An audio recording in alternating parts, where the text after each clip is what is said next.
Hello बच्चों, physics की chapter 2 की क्लास चल रही है। गाउस का नियम और उसके अनुप्रयोग। हमने कल देखा था कि गाउस का नियम क्या है। हमने कहा था कि यदि कोई आवेश हो तो उसके चारों ओर एक पृष्ठ की कल्पना कर लो। उससे गुजरने वाला जो विद्युत फ्लक्स होता है बेटा, वो उसके अंतर्गत जो आवेश होता है और 1/ε0 के गुणनफल के ये बराबर होता है। यही क्या है बेटा? गाउस का नियम। लेकिन उसका गाउस का नियम देने की जो वजह थी वो छुपी है उसके बेटा अनुप्रयोगों में। यानी हम आज पढ़ने वाले हैं गाउस के नियम की क्या बेटा? अनुप्रयोग, एप्लीकेशन ऑफ गाउसेस लॉ। हम क्या ज्ञात करेंगे गाउस के नियम की सहायता से बेटा? हम क्या ज्ञात करने वाले हैं वो देखिए। सममित आवेश वितरण के कारण विद्युत क्षेत्र की तीव्रता। यानी बेटा हम गाउस के नियम की सहायता से यदि आवेशों का सममित वितरण दिया हुआ हो, बिंदु आवेश न हो के उसका वितरण हो, उसके कारण किसी बिंदु पर विद्युत क्षेत्र की तीव्रता में ज्ञात करनी है। यही किसका अनुप्रयोग है बेटा? गाउस के नियम का। अब गाउस ने दो शर्तें दी कि आप उसे कैसे गाउसियन पृष्ठ मान सकते हो। यानी आपको गाउसियन पृष्ठ मानने के लिए किन बातों का ध्यान रखना पड़ेगा। तो बेटा गाउसियन पृष्ठ के लिए शर्तें हैं, कंडीशंस हैं, वो कितनी है बेटा? दो। पहली कंडीशन, विद्युत क्षेत्र का परिमाण एक समान होना चाहिए। यानी यदि हम पृष्ठ को देखेंगे तो पृष्ठ के अधिकांश हिस्से पर विद्युत क्षेत्र की तीव्रता समान होनी चाहिए। तो विद्युत क्षेत्र की तीव्रता का फॉर्मूला होता है E बराबर kq/r²। इसका मतलब जो दूरियां हैं वो समान होनी चाहिए। आवेश तो क्यों रहेगा ऐसे ही। यानी आपको ध्यान रखना पड़ेगा कि आवेशों का जो परिमाण है, वैल्यू है, वो कैसी होनी चाहिए? विद्युत क्षेत्र की जो वैल्यू है वो समान होनी चाहिए। दिशा अलग हो सकती है पर परिमाण समान होना चाहिए। दूसरी और ज्यादा इंपॉर्टेंट शर्त इसमें ध्यान रखने की है बेटा, जो पृष्ठ के विभिन्न भाग हैं, विभिन्न भागों के क्षेत्रफल सदिशों की दिशा या तो विद्युत क्षेत्र के समांतर हो, पैरेलल हो, या लंबवत हो। ये बात अपन को ध्यान रखनी है। यानी विद्युत क्षेत्र यदि लग रहा है तो जो पृष्ठ है, ये पृष्ठ है, तो उसका क्षेत्रफल कहाँ होगा? उसके लंबवत। तो क्षेत्रफल की दिशा या तो विद्युत क्षेत्र की दिशा के साथ हो या लंबवत हो, और कोई दिशा नहीं होनी चाहिए। यानी ये दो शर्तें जब तक आप नहीं पूरी करते गाउसियन पृष्ठ वो नहीं होगा। अब अपन जो इंपॉर्टेंट और बहुत ही इंपॉर्टेंट क्वेश्चन जो आता है बोर्ड में, उस पर ध्यान देते हैं इसके एप्लीकेशन से।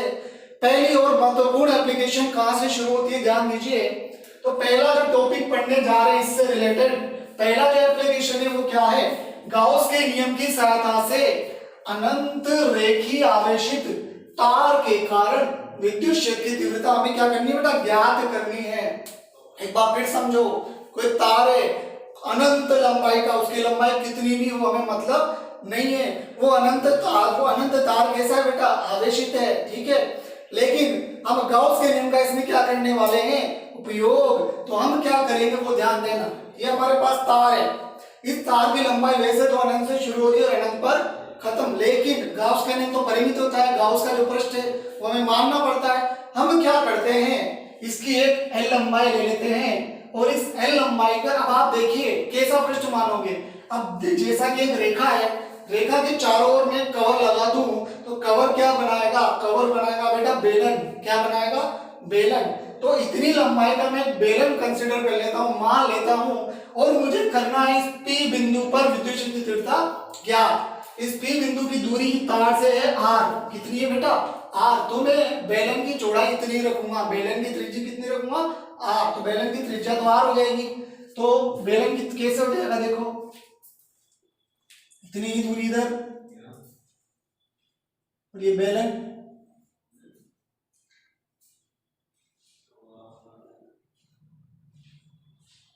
ठीक ऐसे है पर नीचे। तो बेटा आपको बेलन दिख गया, तो हमने बेलन कंसीडर कर लिया, बेलन मान लिया। किसके अनुसार? गाउस के अनुसार। जैसा गाउस ने बताया हमने बेलन मान लिया। अब हम कहते हैं अगर हम गाउस के नियम पर ध्यान दें तो वो कहता है उसके अंदर निहित आवेश। अब इस पर आवेश तो कितना भी हो सकता है, मुझे उस बात से मतलब नहीं है, लेकिन बेटा जो इसके अंदर आवेश रह गया वो मैंने माना सिग्मा क्यू। क्या माना? Sigma Q. को ध्यान रखना है सिग्मा क्यू किसका आवेश है? इस बेलन के अंदर निहित आवेश। अब देखो इसकी शर्तें भी पूरी होंगी सारी, अब आगे आगे आप देखना। अगर अपन एक बेलन को देखें तो इसके तीन पृष्ठ हमें नजर आते हैं। एक तो इसका वक्र पृष्ठ, इसको क्या बोलते हैं, वक्र पृष्ठ, और सामने ये जो वृत्तीय है भाग है, भाग ये वाला और ये वाला, इस तरह इसमें कितने भाग है बेटा, तीन। तीनों भागों को मान लेते हैं कुछ। तो मैंने आपको बताया था अल्पांश मानना पड़ेगा प्रत्येक पृष्ठ पर। क्या मानना पड़ेगा, अल्पांश। तो हमने यहां अल्पांश माना ds, ठीक। यहां भी हमने इस पृष्ठ पर भी मान लिया ds और यहां भी मान लिया ds। सभी को अल्पांश माना, इसको s1 s2 मानने की जरूरत नहीं है, क्योंकि अल्पांश जो है वो या तो समाकलन में उपयोग में आता है या अवकलन में, कोई दिक्कत नहीं है। तो हमने अल्पांश मान लिए ds, और वैसे इस पृष्ठ को मैंने s1 बोल दिया, इस पृष्ठ को s2 बोल दिया, इस पृष्ठ को s3 बोल दिया, वो मेरी इच्छा के अनुसार। अब बात करते हैं अपन विद्युत क्षेत्र की। अब विद्युत क्षेत्र किधर होगा, विद्युत क्षेत्र की दिशा प्लस से बाहर की ओर होती है। तो ध्यान दो बेटा, इस ds वेक्टर की दिशा इधर है, कोई दिक्कत नहीं है। लेकिन आप गौर कीजिए बेटा, ds वेक्टर की दिशा इधर है, लेकिन विद्युत क्षेत्र की दिशा भी इधर ही होगी। यानी ध्यान रखो बेटा, इसके कारण विद्युत क्षेत्र की दिशा किधर होगी, सामने की ओर, कोई दिक्कत नहीं है। तो देखो हमें तीन पृष्ठ पर बात करनी पड़ेगी। हमने मान लिया ये सब, ठीक। एल लंबाई का बेलन मान लिया और आर त्रिज्या का क्या मान लिया, गॉसियन पृष्ठ। अब जो टर्म यूज होती है बेटा वो ध्यान रखना।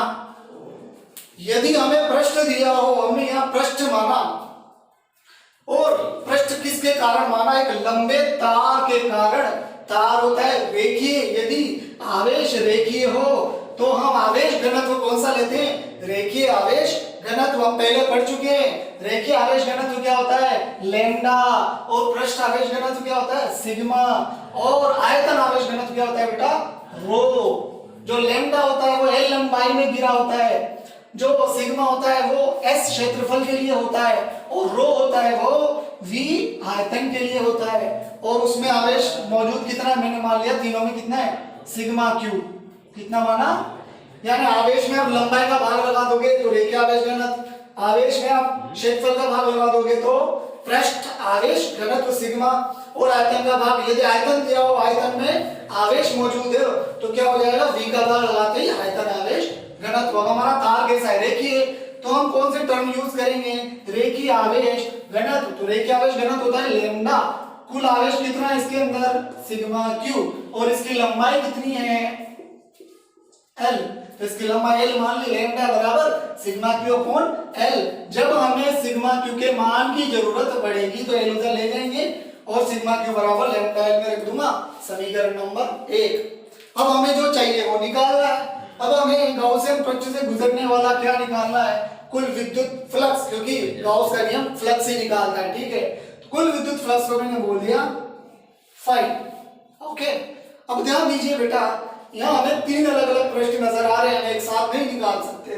तो मैं इससे गुजरने वाला फ्लक्स बोल देता हूँ फाई 1, इससे गुजरने वाला फ्लक्स बोल देता हूँ फाई 2, और इससे गुजरने वाला फ्लक्स बोल देता हूँ फाई 3। तो देखिए, एक तो हो जाएगा फाई S1 बोल देता हूँ, फाई 1 ठीक है, और फाई 2, और क्या हो जाएगा बेटा, फाई 3। फाई 1, फाई 2 और फाई 3, तीनों के लिए मैं अलग अलग क्या ज्ञात करूंगा, विद्युत क्षेत्र नहीं, विद्युत फ्लक्स ज्ञात करना है। अब देखो एक एक पृष्ठ के अपन ज्ञात करते हैं। अब फाई निकालने का फॉर्मूला हमने देखा था बेटा, फाई बराबर integration E vector dot DS vector. तो देखो अलग अलग कर लेते हैं, पहला समाकलन E vector dot DS vector, दूसरा समाकलन E vector dot DS vector, और तीसरा समाकलन E vector dot DS vector. ये कौन सा पृष्ठ के लिए है, S1 के लिए। ये कौन सा पृष्ठ के लिए है, S2 के लिए। ये कौन सा पृष्ठ के लिए है बेटा, S3 के लिए। यानी ये वाला S1 के लिए, ये वाला S2 के लिए, और ये वाला S3 के लिए। अब अपन आगे देखते हैं बेटा, अब हम आगे देखते हैं आगे क्या करना है। हमने उसको अलग अलग पृष्ठ मान लिया और अलग अलग विद्युत फ्लक्स मान लिया। पहले पृष्ठ से गुजरने वाला फ्लक्स फाई 1, दूसरे से फाई 2 और तीसरे से फाई 3। अब हमने जब फॉर्मूला रख लिया समाकलन में, तो गौर किया कि ये S1 के लिए है, यानी इस वाले पृष्ठ के लिए, और दूसरा S2 के लिए यानी इस वाले पृष्ठ के लिए, तीसरा किसके लिए है S3 के लिए यानी इस वाले पृष्ठ के लिए। तो ध्यान दो बेटा, ये क्या नजर आ रहा है, डॉट और ये वेक्टर। पहले मैं डॉट प्रोडक्ट का यदि फॉर्मूला लगाऊं तो क्या होगा, तो देखो इंटीग्रेशन S1 इसको बोलूंगा E ds cos थीटा, इधर भी बोलूंगा E ds cos थीटा, यहां मैं कोण की जगह छोड़ रहा हूं, और E ds cos थीटा ये S3 S2 और S1। अब कोण देखो, E वेक्टर इधर है, ds वेक्टर भी इधर है, तो यहाँ थीटा का मान कितना है 0 डिग्री। तो यहाँ थीटा कितना हो जाएगा बेटा 0 डिग्री। और ये वाले पृष्ठ के लिए ds वेक्टर की दिशा कौन सी है, ds वेक्टर की दिशा है लंबवत, और जबकि E वेक्टर किधर है, इधर, यानी दोनों के बीच कौन सा कोण है 90 डिग्री, यानी यहाँ आ जाएगा 90 डिग्री। और तीसरा पृष्ठ देखो, ds वेक्टर की दिशा इधर ही है, यहाँ भी कितना आ जाएगा 90 डिग्री। तो तीसरा एंगल भी कितना हो जाएगा 90 डिग्री। जैसा कि हम जानते हैं कि cos 90 0 होता है, यानी ये वैल्यू तो कितनी हो जाएगी 0, ये भी कितनी हो जाएगी 0, यानी ओनली बचेगी ये 1, इसकी वैल्यू क्या हो जाएगी 1। तो फाई का मान क्या हो जाएगा, ई तो क्या है सभी जगह एक समान है, इसका परिमाण एक समान है, ई बाहर आ जाएगा, यहाँ बचेगा इंटीग्रेशन S1 और ds की जगह ds, ये तो 1 हो जाएगा, और बाकी वैल्यूज क्या हो जाएगी 0। अब हम गौर करते हैं कि इस ds का समाकलन क्या होगा। ये ds किसका है, इस वक्र पृष्ठ का। तो 10th क्लास में हमने मैथ्स में फॉर्मूला पढ़ा होगा कि किसी बेलन के वक्र पृष्ठ का क्षेत्रफल कितना होता है 2 पाई r l, यदि l लंबाई हो तो l। तो बेटा इंटीग्रेशन ऑफ ds इसके लिए क्या होगा 2 पाई r l। तो फाई का मान हो जाएगा e इंटू 2 पाई r l, इसको मैंने दे देता हूं समीकरण नंबर 2। अब वापस अपन गाउस अंकल के पास चलते हैं और गाउस अंकल से पूछते हैं हमने नियम क्या दिया था। तो गाउस के नियम के अनुसार अब गाउस अंकल कहते हैं कि फाई का मान क्या होगा, आवेश इंटू 1/ε0, और आवेश का मान हम सिग्मा क्यू का मान हम निकाल चुके समीकरण 1 से, लैम्डा l अपॉन ε0 निकाल चुके ना अपन, सिग्मा क्यू बराबर लैम्डा l, ये किससे आया था लैम्डा बराबर सिग्मा क्यू अपॉन l से। ठीक, अब इसको देख रहा हूं समीकरण नंबर 3, ये भी फाई है, ये भी फाई है, समीकरण 2 व 3 से, किससे लिए हमने समीकरण 2 व 3 से, इन दोनों को बराबर कर दो e इंटू 2 पाई r l, और उधर क्या हो जाएगा लैम्डा l अपॉन ε0। अब हमें विद्युत क्षेत्र की तीव्रता तो ज्ञात करनी है, e हमारे सामने है से, तो e का मान क्या हो जाएगा, l से l कैंसिल कर दो यहीं पर, और कुछ हो रहा हो नहीं हो रहा है, तो लैम्डा अपॉन 2 पाई, ये ε0 इधर ले लेता हूं ε0 r, तो ये क्या आ गई, यही हमारे क्या है विद्युत क्षेत्र की तीव्रता। तो ध्यान रखना बेटा कितना सिंपल डेरिवेशन है, इसको सदिश रूप में लिख सकते हो आप, सदिश रूप में। विद्युत क्षेत्र की दिशा किधर बचेगी ओनली इधर, और ये कौन सी दिशा है r की दिशा, यानी इसको क्या लिख दूंगा ई वेक्टर बराबर लैम्डा अपॉन 2 पाई r l into r cap into क्या हो जाएगा r कैप। तो ये बहुत बहुत इंपॉर्टेंट डेरिवेशन है, और ये आपको ध्यान रखना, आप स्क्रीनशॉट ले लो। हमने अनंत रेखीय लंबाई में मौजूद आवेश के कारण P बिंदु पर विद्युत क्षेत्र की तीव्रता ज्ञात की है। अब हम दूसरे अनुप्रयोग की तरफ चलते हैं, और अब हमें क्या दिया गया है, अब हमें एक तार नहीं देके एक परत दे दी है।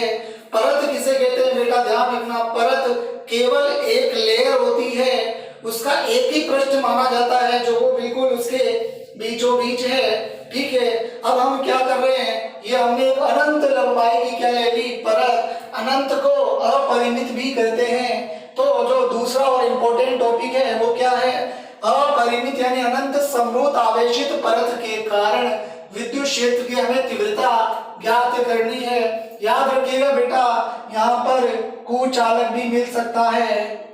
ठीक है, कुचालक बेटा, कुचालक पदार्थ की खासियत है आवेश उसके अंदर पूरी तरह से निहित रहता है, और हमें दिख ही रहा है अगर एक ही परत है तो ये बोलना जरूरी नहीं है कि चालक है या कुचालक है, कुचालक या अचालक।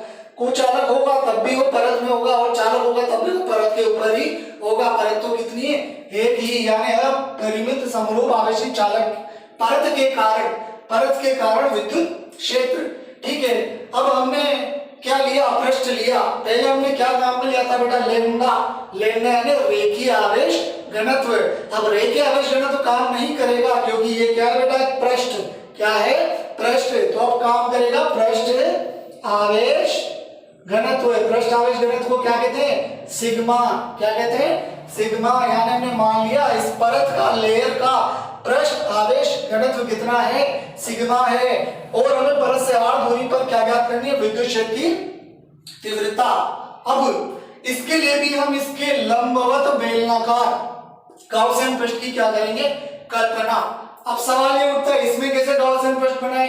अगर अपन ऐसे मान लेंगे, तो अगर ऐसे मान लेंगे और बीच में परत रख देंगे तो दूरियां अलग अलग हो जाएंगी। तो इसके सॉल्यूशन के लिए हमें माना इस पॉइंट से r दूरी पर विद्युत क्षेत्र की तीव्रता ज्ञात करनी है।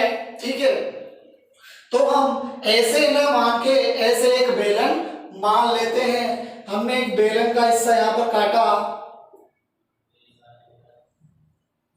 और इस बेलन को ऐसे इधर भी मान लिया और इसी बेलन को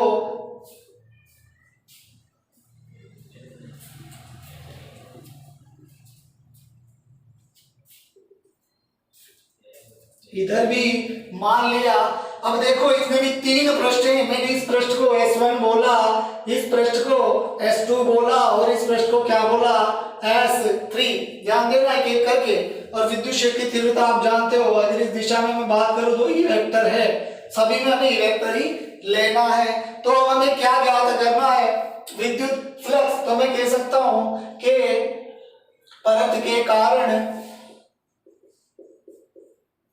गाउसियन पृष्ठ से गुजरने वाला विद्युत फ्लक्स को क्या बोलता हूं मैं, फाई। याद रखना गाउस का नियम फ्लक्स ज्ञात करता है। क्या ज्ञात करता है, फ्लक्स की सहायता से हम क्या ज्ञात कर लेते हैं, विद्युत क्षेत्र की तीव्रता। फ्लक्स कितने पृष्ठों पर गुजरेगा, 3 से।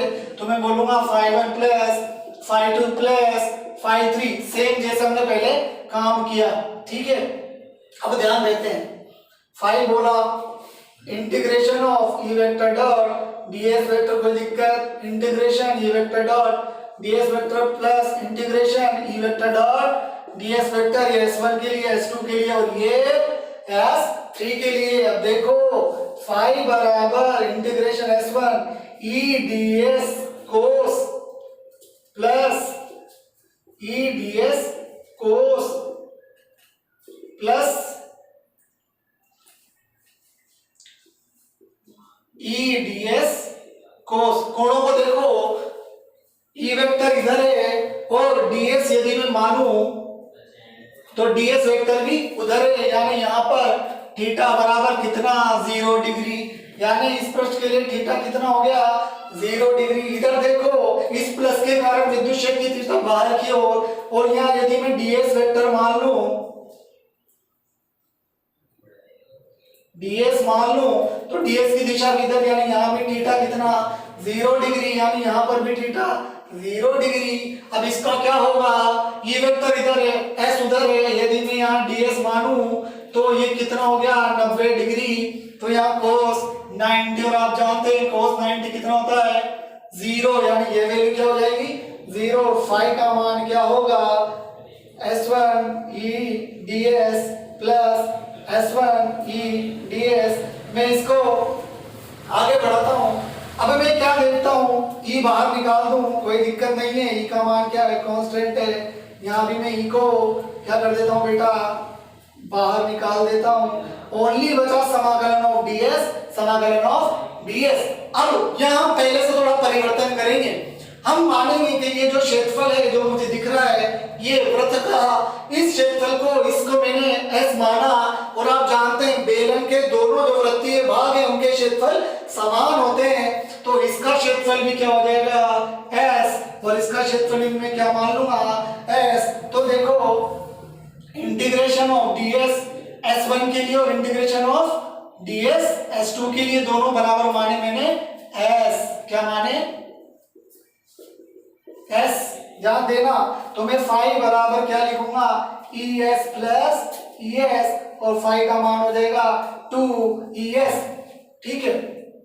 अब देखो हमें इससे पहले ये लिखना चाहिए था, चलो आगे बता दूंगा, इसको मिटा देते हैं। पृष्ठ आवेश घनत्व क्या होता है, पृष्ठ आवेश घनत्व, पृष्ठ आवेश घनत्व होता है सिग्मा, सिग्मा बराबर आवेश बटा, यदि पृष्ठ आवेश घनत्व है तो पृष्ठ का क्षेत्रफल, और इस पृष्ठ का क्षेत्रफल क्या है, इस वाले पृष्ठ का जो में दिख रहा है, ध्यान दो, इसका क्षेत्रफल AC है, इसका AC है, इसका AC है, और सिग्मा क्यू की जगह क्या लिख सकता हूं, जब मेरे को सिग्मा क्यू का मान चाहिए होगा सिग्मा क्यू, तो लेमडा सिग्मा एस हो जाएगा। इसको दे दूंगा मैं समीकरण 1, और इसके बाद हमें ये सब लिखना है, याद रखना बेटा, इसके बाद ये लिख लेना, इसके बाद, ठीक है। अब देखो इसको दे देता हूं समीकरण नंबर 2, स्क्रीनशॉट ले लो, और अब आगे देखते हैं। समीकरण 2 कौन सी आ गई, फाई बराबर 2s, लेकिन गाउस का नियम क्या कहता है, गाउस का नियम, गाउस के नियम के अनुसार, गाउस के नियम से, गाउस का नियम कहता है फाई का मान क्या होता है, कुल आवेश इंटू 1/ε0, और कुल आवेश कितना है इससे देखो सिग्मा s/ε0, इसको दे दो समीकरण 3, दोनों समीकरण में फाई का मान है, तो समीकरण 2 व 3 से, तो दोनों को बराबर कर दो, 2es बराबर सिग्मा s/ε0, कुछ कट रहा तो काट दो, s से s जा रहा है, तो अब हमें क्या निकालना है E का मान, तो E का मान क्या होगा सिग्मा अपॉन 2 नीचे आ जाएगा 2ε0, यही जो वैल्यू है यही किसकी है, परिमित परत के कारण विद्युत क्षेत्र की तीव्रता, समीकरण नंबर 4, यही हमें क्या करनी थी, ज्ञात करनी थी। दिशा की बात करें तो मैं मान लेता हूं इसकी जो लंबवत दिशा है उसकी दिशा का मान है n के, ऐसे कोई ज्यादा जरूरत नहीं है, फिर भी मैं लिख सकता हूं सदिश रूप में क्या बोलूंगा, ई वेक्टर बराबर सिग्मा अपॉन 2ε0 n के, तो मैं ऐसे भी लिख सकता हूं, ये हमारा सदिश विद्युत क्षेत्र की तीव्रता का मान है। और यदि आपसे वो ग्राफ पूछ ले तो मुझे बताओ सूत्र में कहीं r नजर आ रहा है क्या, ये जो दूरी r ली थी वो कहीं नजर आ रही है क्या, तो आप देखेंगे बेटा सूत्र में कोई r नजर नहीं आ रहा है, यानी r पर निर्भर नहीं करता है। तो मैं E व R में यदि ग्राफ बनाऊं तो वो कैसा बनेगा, ये E है ये R है, क्या R के साथ E का मान चेंज होगा, R है ही नहीं तो चेंज नहीं होगा, वो ग्राफ कैसा बनेगा, अनचेंज सरल रेखा, ठीक है। जबकि किस पर डिपेंड कर रहा है, सिग्मा पर, तो सीधी सी बात है कि यदि मैं दूसरा ग्राफ बनाऊं E व सिग्मा में ग्राफ, तो E व सिग्मा एक दूसरे के कैसे हैं, समानुपाती। समानुपाती कैसे होता है, ऐसे। तो बेटा आज हमने 2 डेरिवेशन बहुत इंपॉर्टेंट याद रखना बेटा, बोर्ड में रिपीट होते हैं, 4 नंबर का क्वेश्चन होगा, इससे कितने नंबर का, 4 नंबर का, तो दोनों आपको याद करने हैं बेटा। यदि आपको वीडियो में या कुछ समझ में नहीं आया तो कमेंट बॉक्स में आप डाल सकते हो, और इसे आप शेयर कीजिए अपने फ्रेंड्स में, और सब्सक्राइब भी कीजिए। Thank you.